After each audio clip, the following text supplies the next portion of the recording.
In the deep, treacherous forests of the pirate-infested island, fear reigned supreme. Among the chaos of 15,000 scrambling pirates, Marlowe and Ratcliffe sought to survive, hiding among the masses to escape the encroaching threat of the Baymardians. The pair acted with ruthless efficiency.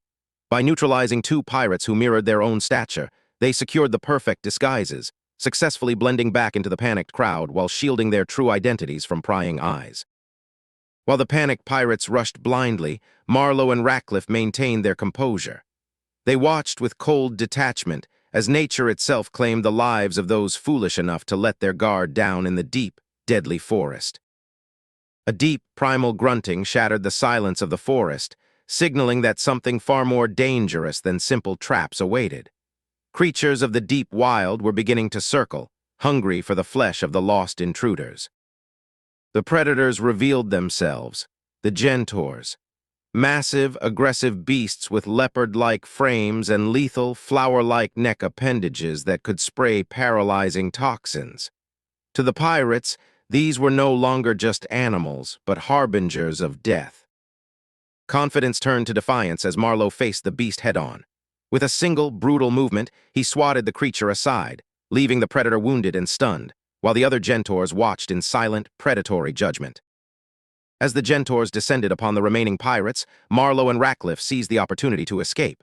They used the screams of the dying as their cover, slipping deeper into the forest, only to find themselves running straight into their worst nightmare. Fate was cruel. Standing before them was Mitchin, the warden who had haunted their every move. Despite their masks and disguises, the hunter had found his prey, and his eyes burned with a singular, terrifying purpose. The battle erupted with a thunderous impact. Mitchin's strength was nothing short of monstrous, turning the ground to dust with a single strike. Marlowe realized too late that the man before him had been holding back during their last encounter. Marlowe was overwhelmed, his body battered, and his resolve crumbling under Mitchin's relentless barrage. He was treated not like an equal combatant, but like a test subject for the warden's overwhelming martial prowess. Driven by desperation, Marlowe offered a fortune in bribes, his pride shattered alongside his bones. He pleaded with the warden, failing to realize that his captor served a power far beyond the greed of common mercenaries. The charade ended with a sharp blow to the skull. Mitchin secured the primary target, his voice steady as he confirmed the capture. The hunt was over, and the prisoners were destined for the confines of the ship's deepest cells. The true shock came when the diminutive Winnie easily hoisted the massive Ratcliffe onto her shoulders. The onlookers watched in sheer disbelief. The girl's delicate appearance hid a strength that defied the laws of nature itself. As the island was secured, Landon moved to the dungeons to personally oversee the interrogation. He sought not to torture, but to separate the victims from the monsters, preparing the freed slaves for their new lives away from the pirate scourge. With the island cleared, the treasures seized, and the innocents freed, Landon prepared to return home. The mission was a resounding success, yet his thoughts remained fixed on the promise of the system's impending reward. Miles away, in a hidden estate, the atmosphere was far darker. Captured nobles, stripped of their power and dignity, fought like animals over remnants of food, their spirits broken under the weight of their miserable imprisonment. A masked man arrived, playing the role of a savior. He whispered promises of rescue to the desperate men, orchestrating a cruel game that would lead them directly into a trap of psychological torment. The path to freedom led only to a dead end. As they stepped into the courtyard, hundreds of armed guards swarmed them, the masked figure shedding his facade to reveal that this entire escape was merely a stage for their final judgment. The mastermind behind the suffering revealed himself, a figure known simply as Death.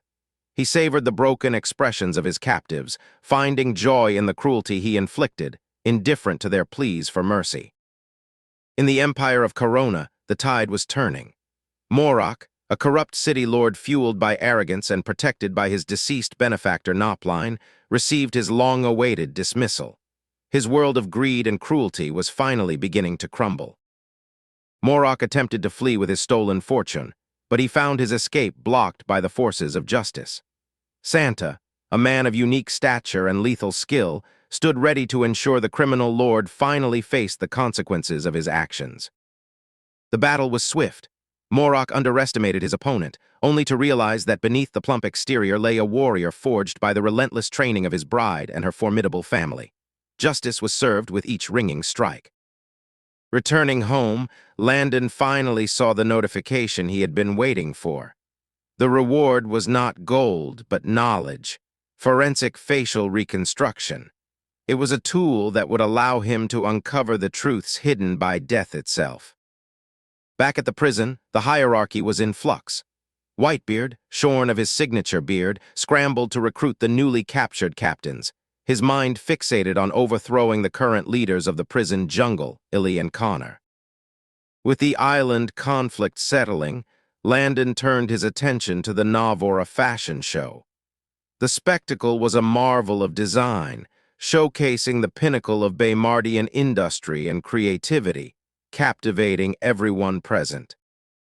However, peace was short-lived. Landon's respite was shattered by the return of the three musketeers, the elderly gardeners whose penchant for over-the-top drama and bizarre competitions never failed to test his sanity. Despite the chaos of his duties, a new chapter began. Mother Kim was pregnant. Amidst the schemes of empires and the shadows of death, the news of a coming child brought a rare moment of genuine, familial light into Landon's world.